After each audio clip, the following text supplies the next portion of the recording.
Hey everyone, welcome to Byte of the Week. You know what it is. It's your weekly digest for all things news and technology in the San Francisco Bay Area and beyond.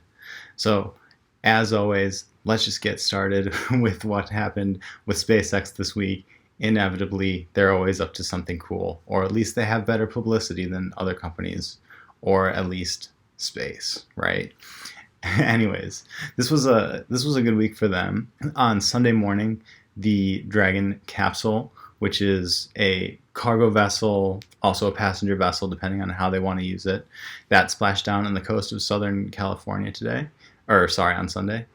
It brought with them 1,700 kilograms of equipment, trash, science, research, all sorts of really interesting stuff that they wanted to get back from the capsule to Earth. And the Dragon is one of very few things that is capable of shuttling stuff back and forth. There are a few different, of course, things that can get stuff up there, but getting stuff back is a little more tricky, apparently. And so that's one of the things that the SpaceX Dragon capsule does very well. What was in that cargo was pretty interesting. Maybe not the trash as much. I'm not entirely sure why they didn't just jettison that into space, like in sci-fi, but what do I know? Anyways, so a lot of science research. They were looking at stem cells. So they were looking at a few different things. They were looking at stem cells, and in particular observing cell growth and other characteristics of how cells behave in microgravity. And the result of this is that they're trying to figure out how they might treat diseases and injuries that happen in space. Now, this next one is pretty weird. I was pretty weirded out when I saw this. They looked at how mammals and other vertebrates, like what prevents them from regrowing bone and tissue, and they were trying to figure out if being in microgravity would impact the process. And the result of that is that if you lose an arm, you can't go back and you can't go into space and have it regrow. So I think I could have probably told them that, but I'm sure that there's more nuance that I missed from my cursory reading of the story. Now, one of the other, this is more significant in my opinion, is something called OPALS, and that's an acronym for Optical Payload for Laser Comm Science, which just sounds very fun and futuristic. And basically what that is exploring ways that messages can be transmitted instead of by radio waves, which is the current system, but instead by laser beam. And that has the benefit of moving at the speed of light, because lasers are light after all.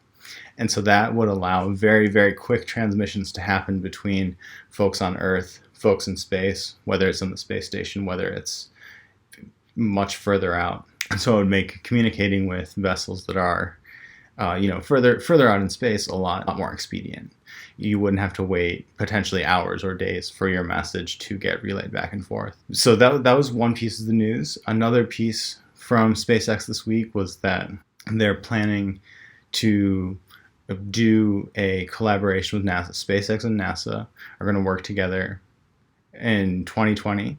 There will be a Mars mission of some kind, and that will entail looking for a place that an explorer pod could potentially land where they descend something to Mars.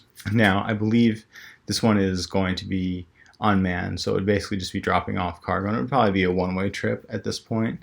But 2020 is coming up very soon, and SpaceX is sort of notorious for giving these like very aggressive timelines and then being like, a couple of years afterwards, after the hype has died down, they're like, well, actually it's going to be a couple more years than that. It's fun to think about, and it would be very cool. I certainly am cheering for them to get there in 2020. I think that'd be really awesome. So the most promising location that they found so far, and it has a few things going for it. One is low elevation, proximity to the equator, and so on. And so one of the places that they've identified that seems to be pretty ideal is a place called Arcadia Planeta. There are not that many rocks, and there's a terrain that's very conducive to having things land on it. It's not very like jagged, rocky, and things like that. Things that would potentially mess up a rover or whatever is landing on it when it actually hits. So that's very exciting. I hope that I'm still doing this in 3 years and that I'll be able to tell you that they actually pulled that off. We'll see. The next story for the week is Yelp has a delivery robot that will be delivering food to people, or at some point in the future. I heard about a company doing something similar to this in New Zealand. I don't remember the name of the company, but it was basically the idea of like, instead of somebody delivering food by car or by bike or by some other mode of transportation, there's just a robot that does it for you. And it's not a drone, believe it or not. It's kind of interesting. I actually saw one of these rolling around the city a couple months ago, I think, or maybe it was a few weeks ago. I can't remember. But I saw it at one point somewhere around San Francisco and just sort of assumed that it was like a couple grad students working on a project. And then, here it comes up in my news of like, oh, this is actually Yelp, and like, this is what they're doing with it. So it's pretty exciting. I do enjoy ordering food for delivery and would love for that to, maybe not have the carbon footprint associated with sending, a person in a car and all the sort of side effects that causes, contributions to traffic, paying someone's wages and so on. So yeah, that's sort of the upcoming, an upcoming thing, hopefully coming to San Francisco soon. I don't know that they actually announced an official launch date, but it does seem to be on the horizon, and I can at least attest that I've seen it with my own eyes. Although it was not unattended, there were a couple people like going along with it and making sure that it didn't blow up or run onto the road with traffic crossing and things like that. That'll definitely be a very interesting engineering challenge that they have to overcome. But, navigating sidewalks should hopefully be a lot less intense than people who are coming up with ways to make cars drive themselves. And so I think that they'll be able to do it. An interesting company that I discovered this week is called Millibatt, and they have a really, really compelling product. So as I'm sure you're aware, Moore's law, which is all about like processing power and computing devices growing at exponential rates, Moore's law has been on for like a really long time, and it's generally been keeping up just like year after year. Every single laptop is just dramatically more powerful than its predecessor from the previous year. Cell phones, the same situation, just like so much more processing power. But the thing that hasn't changed, and I think that, to a large extent, it's been limited by the physical properties of the constituent materials, is battery technology has not improved that much over time. And so you'll notice that iPhone battery life hasn't changed that much, despite the marketing that says that it has. In reality, it hasn't. My work laptop is a current year MacBook Pro, top of the line and everything, and its battery life is not that much different than the MacBook Air that I bought refurbished like a couple years ago. And that's insane to me that like something that's like old and like not that top of the line could have basically an equivalent battery to like something that's very, very top of the line as far as laptops go. It's basically a several hour battery, but it's not like, oh wow, like clearly this nice laptop, because it costs 4 or 5 times as much, the battery is 4 or 5 times as long. It's basically the same. And so that's sort of a thing that's like industry-wide. Batteries have not improved that much over time, or they've sort of like reached a limit to like how much capacity can be done. Now, going on at the same time, people are like obsessed with, thinner and thinner devices and things like that. And so Millibatt is coming along. Their product is miniature batteries that's highly customizable to so it's extremely thin, it's extremely customizable as far as like what the shape is. And that's kind of a game changer, because when you're assembling a device, whether it's a laptop, whether it's a phone, whether it's whatever, it needs to accommodate more things than just a battery. It also has to have the circuit board, it has to have, input ports, it has to have, space for the camera, wires, all that kind of stuff. If your battery like has to be a square like this somewhere, then you're sort of limited in the positioning of other things, but if you can have a battery that's shaped like some sort of weird polygon shape, and it's like a little thicker over here and a little thinner over here, then that'll potentially allows you to squeeze a lot more physical battery into your device. And that's probably, I mean, I hope that it works out for them and that they are able to like launch in consumer electronics soon. It seems like it's a problem that's been around for a long time, and it's a very creative solution. So we'll see about that. The last two companies that I read about in this week that I found really fascinating, one is called DeepScale, and they raised $3 million to work on and improve perception AI for self-driving cars. The underlying fact that they're based on is that human error is the cause of 90% of traffic accidents around the world. And it's just like, it's staggering, like millions and millions of people dying, getting injured, and so on.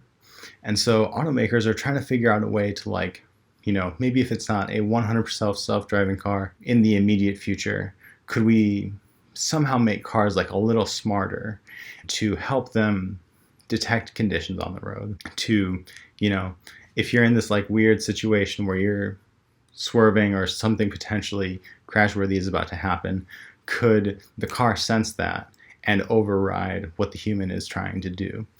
And so that's basically what DeepScale aims to do, is like make the sensors, make the AI, and, you know, plug them into, or, you know, somehow incorporate those into cars to make them be able to handle those situations. So the company is called DeepScale. That's a really, really interesting project that they're working on. And tangentially related to that, there's another company, and it's called Mythic. They launched, or they created a chip that enables computer vision on basically any device. So let me take a step back a little bit, because computer vision is, you know, it's this very buzzy word that, like, do you know what that is? Do I know what that is? Right? So the idea of computer vision is that you have a camera mounted on a device, and it sort of detects what's going on in the world around it. So think about this. You and I, we have eyes, we see things, and we sort of get a spatial sense of like where we are in the world based on what's around us, and we recognize objects based on patterns from our experience. So for example, if you like looked behind me and you saw what you see here, you'd probably be able to figure out that I'm sitting on a couch because you've seen a lot of couches in the past. You'd know that I'm wearing a t-shirt because you've seen a lot of t-shirts before. You haven't seen all of the t-shirts in the world, you haven't seen all of the couches in the world, but you know those things because you know a pattern of what a t-shirt is or what a couch is. And so a big part of making computers be able to recognize their place in the space that they're in is to be able to recognize patterns around them. And so that's what computer vision is all about. Now, the challenging thing about computer vision is that it requires a tremendous, tremendous amount of processing power. And it needs access to, you know, vast collections of images, of videos, of data sets that tell them the patterns of this is what a t-shirt is basically like, this is what a couch is basically like. And so you need that constant internet connection to some brain that lives on some server somewhere that has all this information. It's a very challenging problem if you are trying to build a solution for something that might not always have internet access. So think about one, for example. Say you're like exploring infrastructure and you're like looking at a bunch of pipes and you're trying to find faults in pipes, for example, or like cracks in a windmill, things like that.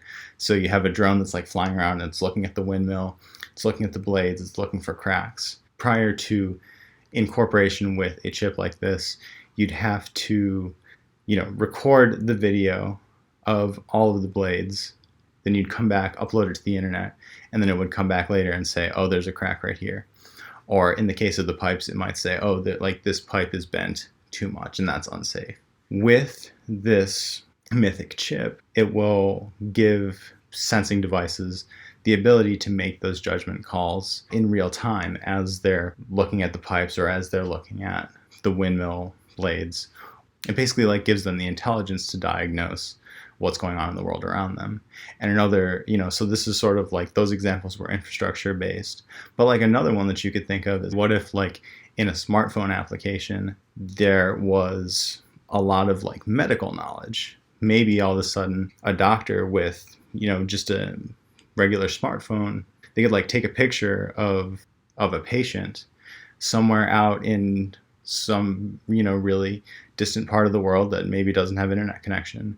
But because the pattern recognition that goes into computer vision can live on board in a small device, that'll give the doctor the ability to diagnose at a very granular level what's going on with the patient. So there's really interesting implications for that. I think that the potential for this is huge. I have no idea how they are doing it, but I think it's really impressive. Computer vision on any device, no internet connection necessary. It's massive, massive. The opportunity is just so cool. So that's all for this week. I hope you enjoyed it, and I'll see you all next week.